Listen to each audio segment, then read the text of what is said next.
नमस्कार दोस्तों, मैं विनोद कुमार और आप देख रहे हैं आरए न्यूज। आज मैं मौजूद हूं दुदही ब्लॉक क्षेत्र के रामपुर बरहन ग्राम सभा में। हॉस्पिटल दिख रहा होगा, यह हॉस्पिटल जो है प्राथमिक स्वास्थ्य केंद्र रामपुर बरहन दुदही क्षेत्र में पड़ता है। और यहाँ मजे की बात यह है कि यहाँ पे मेरी जो रिपोर्टिंग है वो लगभग 5वीं-6वीं बार हो रही है। और जब से मैंने रिपोर्टिंग करना चालू किया है, धीरे धीरे ही सही, लेकिन इस हॉस्पिटल में काफ़ी व्यवस्थाएं दुरुस्त की गई और सही ढंग से सुचारू रूप से चलाने का प्रयास किया जा रहा है। क्योंकि आए दिन सरकार की जो व्यवस्था है और सरकार का जो नारा है और सरकार का जो कहना है वो यह कहना है कि हम आम जनता की हक की बात जो करते हैं वो पूरा करते हैं। लेकिन ये जो सरकार है इसके कथनी और करनी में स्पष्ट रूप से दिखाई देता है। यूँ मैं क्यों कह रहा हूँ, क्योंकि यहाँ समझने वाली बात यह है दोस्तों, इस हॉस्पिटल को बने हुए लगभग दशक हो गया, यानी कि 10 साल से ऊपर हो गया, लेकिन इस हॉस्पिटल में भ्रष्टाचार ही भ्रष्टाचार दिखाई देता है। ये क्यों मैं कह रहा हूँ, आइए मैं आपको दिखाता हूँ। तो यहाँ पे अगर हम बात करेंगे, चूँकि इसकी बाउंड्री की, तो यहाँ देखा जा सकता है कि जब इस हॉस्पिटल का निर्माण हुआ तो दोस्तों यहाँ बाउंड्री वाल नहीं किया गया है। यहाँ बाउंड्री वाल न करके नीचे बीम दिया गया और उसके ऊपर ये लोहे का राड खड़ा करके और उस पर कटीले तार लगाए गए हुए थे, जिसमें कि आप लोग देख सकते हैं। और मेन गेट देखिए, मेन गेट सुरक्षा के लिए कितना उपयुक्त है आप लोग वीडियो में देख सकते हैं। लेकिन दुर्भाग्यवश इस हॉस्पिटल का जो साल दर साल का जो बजट आता है, मेंटेनेंस जो चार्ज होता है, वो पता ना कहाँ जाता है, अधिकारी खा जाते हैं या नेता लोग खा जाते हैं, ये पता नहीं है। लेकिन ये देख सकते हैं जितना भी ये कटा हुआ है, ये कोई व्यक्ति जो स्थानीय हो सकता है वो उसके द्वारा यह पूरा जो लोहे का राड है वो काट लिया गया है, कटीले तार गायब हैं। अब इस हॉस्पिटल की सुरक्षा कैसे होगी, ये क्वेश्चन मार्क है।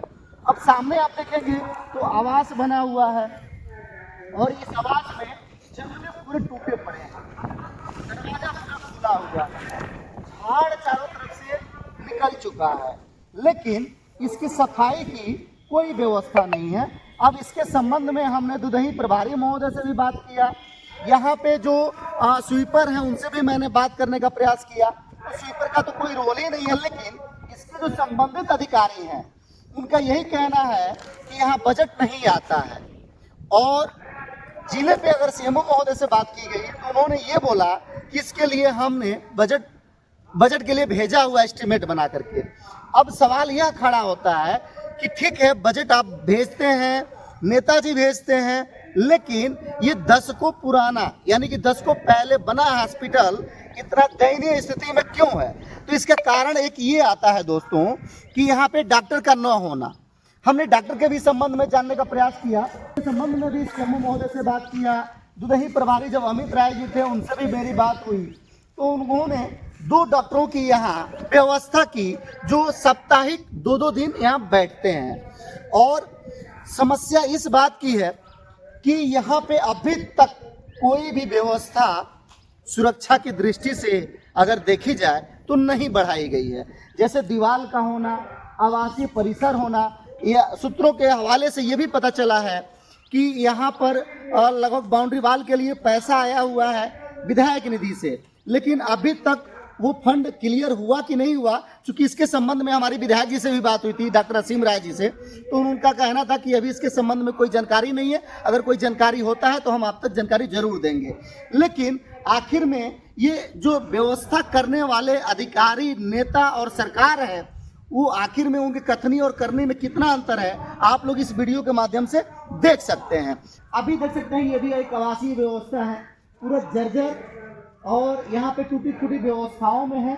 यहाँ पे ये नल है, ये नल खराब पड़ा हुआ है, और इस नल के साथ आप लोग देख सकते हैं सरकारी और प्राइवेट में क्या फ़र्क है, यही फ़र्क होता है। इसका जो पानी इसका सोखता है ये भी टूट चुका है।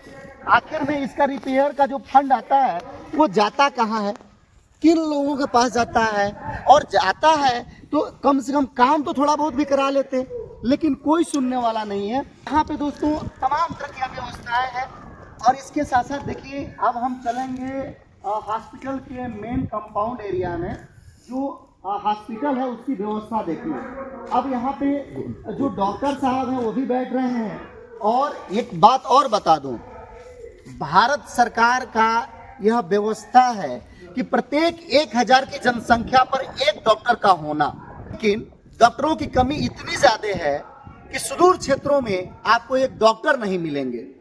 अगर आप प्राथमिक स्वास्थ्य केंद्र की बात करेंगे, सामुदायिक स्वास्थ्य केंद्र की बात करेंगे और जो आरोग्य सेंटर की बात करिएगा, तो दुधही क्षेत्र हो या सेवरही क्षेत्र हो, जितने भी आरोग्य सेंटर का निर्माण हुआ है वहाँ मुश्किल से 1 दर्जन भी आरोग्य सेंटर पे जिसको कहते हैं कि मेडिकल ऑफिसर, उसकी तैनाती नहीं है।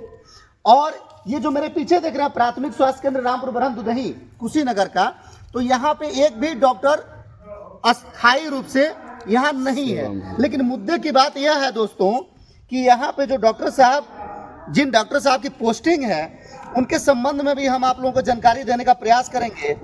जो यहाँ पे डॉक्टर साहब की पोस्टिंग है 2020 से, डॉक्टर शम्स रजा, ये महोदय अपने सोर्स पैरवी के माध्यम से गोरखपुर मेडिकल कॉलेज में अटैच करा रखे हैं।